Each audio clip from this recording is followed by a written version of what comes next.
Ode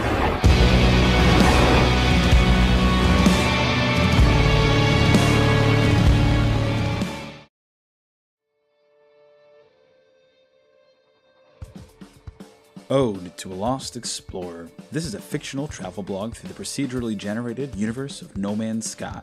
All content within this audiobook is copyright 2016-2018 Andreas Constantine. All related No Man's Sky logos and or information included in this novelization are owned by Hello Games. Welcome, interlopers, to the fictitious podcast novelization through the procedurally generated universe of No Man's Sky. Chapter 9, Burning Red.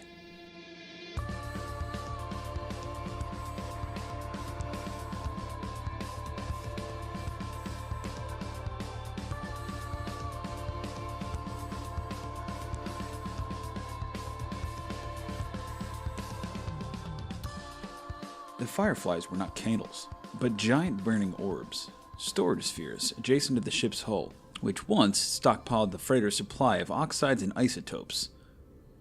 They had been torn apart and pillaged.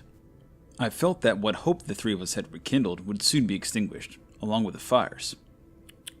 I'll come, Kalo exclaimed.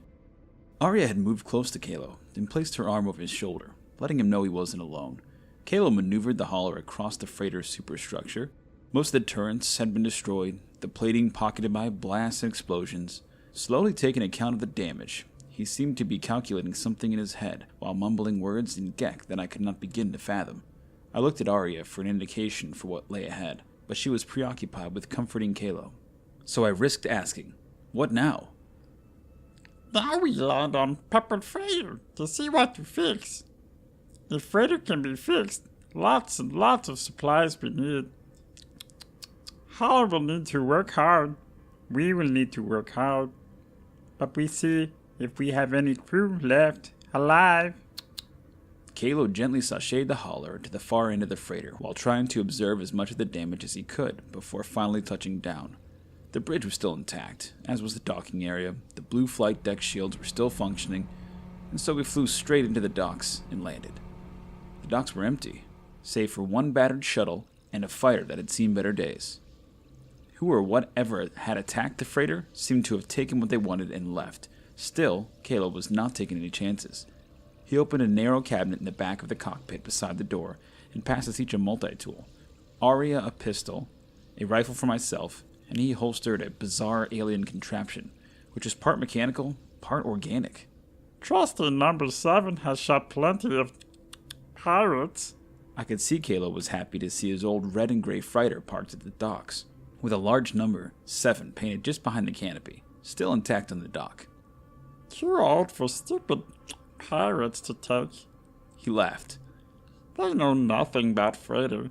Kayla made special fittings, secret fittings. Fighter number 7 deadly. He smirked. Lucky number 7.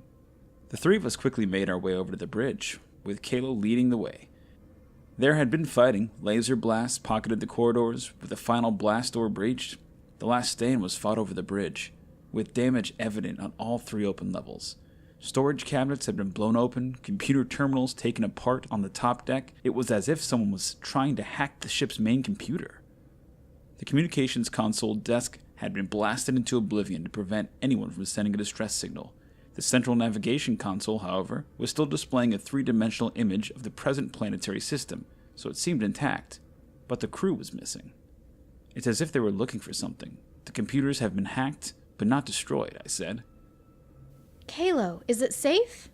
Arya asked, with concern in her voice. Kalo kneeled down and opened a concealed panel at the bottom of the central navigation console. Out popped a compact, translucent musical keyboard, on which Kalo began to play a specific tune. Each key had a differently colored wire connected to it, running from the keys up into the console in a maze of spaghetti rainbows. It sounded strangely familiar, but I felt totally out of context, as if I was imagining either the music or the crazy situation I had found myself in. As Kalo played, the image of the 3-dimensional planetary system distorted and started to remodulate into musical patterns as a new image formed.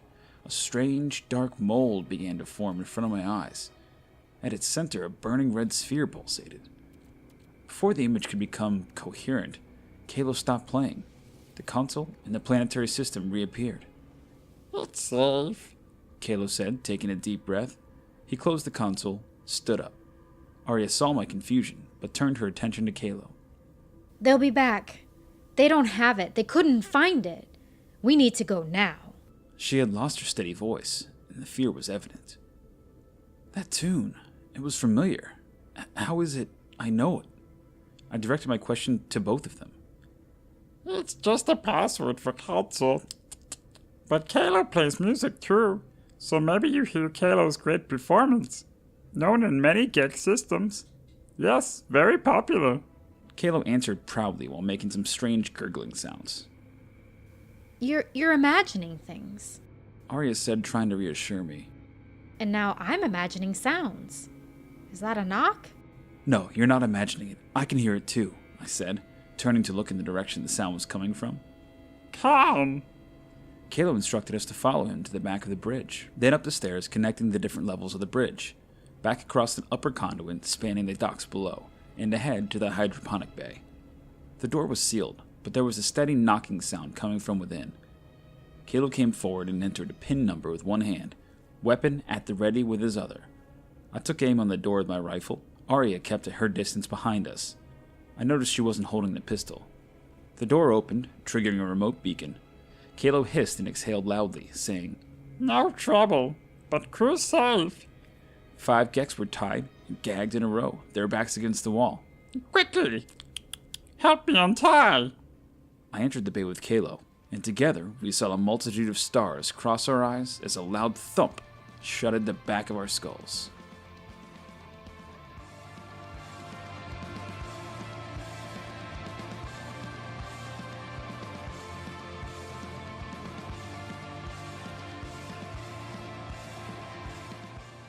Are you a No Man's Sky fan, player, enthusiast, or just a fan of space fiction? Well, please enjoy this audiobook now, subscribe to the channel, or visit the actual novelization written by Andres Constantine at odetoalostexplorer.wordpress.com. Until the next time, keep exploring, interlopers.